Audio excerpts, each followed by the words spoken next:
the last day of 2025. Now, when I was thinking about how this year went, the first word that came to my mind was challenging. This felt like a hard year. It felt like I was in an all-out grind. I would rate it low. It just didn't feel great to me. And I just did something that was very helpful. It changed my whole perspective. And this is what I want to share with you. Because if you're like me and you're looking back at this year going, it wasn't great. It was hard. It was uncomfortable. Things didn't go my way. I was looking at posts that were going up today, and I was seeing everybody post their year. Here's all the stuff that happened. And I was like, okay, I'll do that. And here's what happened. And it's interesting because this is a practice we should all be doing. I zoomed out and I started in January of 25 and then February, and I tried to find something that happened every year. And when I started going through my phone, I realized that even though the feeling I had, which was this was a hard year, there were so many great things that happened that I completely lost track of. And so as I was looking through it, this is what I want to share with you guys. I started in January and I completely forgot about this. It wasn't even that long ago. We took the family to Utah. We did a ski trip. It was the first time I brought the younger two kids to the snow, so Vivian and Elliot. And I took Elliot skiing for the first time. We did snowball fights. We did sledding. We had such a good time, and I completely forgot that we did that. And then I got into February, and now I'm going to sound insane that I started this whole talk off with I had a challenging year.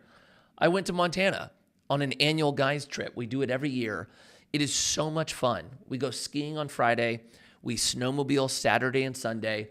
It's the most psycho trip. It's all, type A, competitive, like a lot of business guys, and we just go all out, balls to the wall. That was a great trip. And then I got into March, and I went to Washington, D.C. for the city of Thousand Oaks to lobby for grant funding on some initiatives we were working on. I spoke to our congresswoman. I spoke to a senator. I went to the Department of HUD, and that was a crazy experience. Forgot that was this year. Then I went to Bandon Dunes. Now you're going to go, Mikey, you did a lot of cool trips. I did do a lot of cool trips. I went on a 5-day golf trip with a bunch of friends. And then I started realizing, because I think the big part of why I felt like this year was challenging was twofold. On the business front, maybe the better way to say it is we are in a cycle where there are a lot more deals. We're able to buy real estate and look at deals that look better than we have in the last really decade plus. But those deals are created when there's a capital pullback, when it's hard to get money. And so I felt that this year, that there's so many deals in front of us and it's harder to get investors into them. So that was probably part of the challenge. And then I went, oh my gosh, we actually accomplished a lot as a company. We finished an apartment in Santa Monica. We closed on our 9th property inside of our storage portfolio. We completed a project in Santa Monica. And then probably the most important one on the business front is we launched our Omni Fund. That is the fund that removed a lot of the requirements that keep people out of real estate investing. So maybe the better way to say it, we launched a fund that ungate-kept real estate investing. That was a huge milestone that I've been working on for years. And so that happened. And then we're expecting a new boy. My wife got pregnant, so we have a new addition. That was the one, I didn't forget that one, believe me. My wife is 5 weeks away from having a baby. I'm remembering this one daily. But that was the one that when I was looking back, that was probably the most impactful and the thing I was excited about for 2025. And then I became mayor of Thousand Oaks about a month ago. That was a crazy milestone.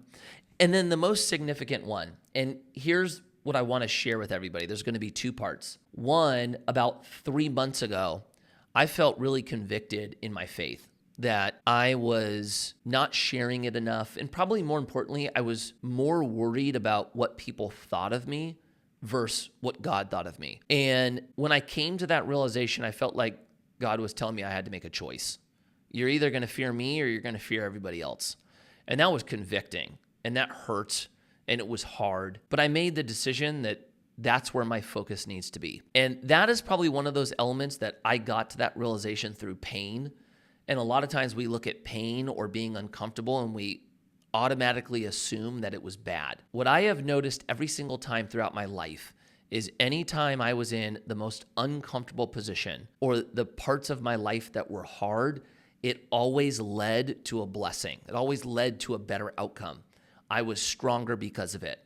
The thing I'm thinking of right now is the year, it was 2017, when my wife and I went through just such a hard year of our marriage. We ended up putting in a lot of work to build our relationship back to where we both wanted it to be. And then what we experienced on the other side was a much stronger relationship. I loved her more that following year than I did any year leading up to it. And so I think that was a healthy realization to remember that if you're going through a tough year, that's not a bad thing. It just means that you're going through change. And then secondarily, why I wanted to make this video is let's all not forget to zoom out. Let's go back and look at what happened this year, because even in a year that felt hard, there's always a ton of blessings in it as well. I just listed off all these awesome things that happen. Now, I could do the same with all the challenge that happened as well, but I wanted to just tell you guys that, recommend that you do it, because how my morning started to where it is now, it's a completely different perspective change. I'm now looking back at this year and going, you know what? It was challenging, but it was awesome. And now moving forward to 2026.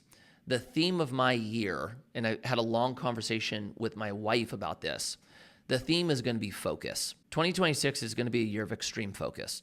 What is important to us, and those things are where our attention needs to go.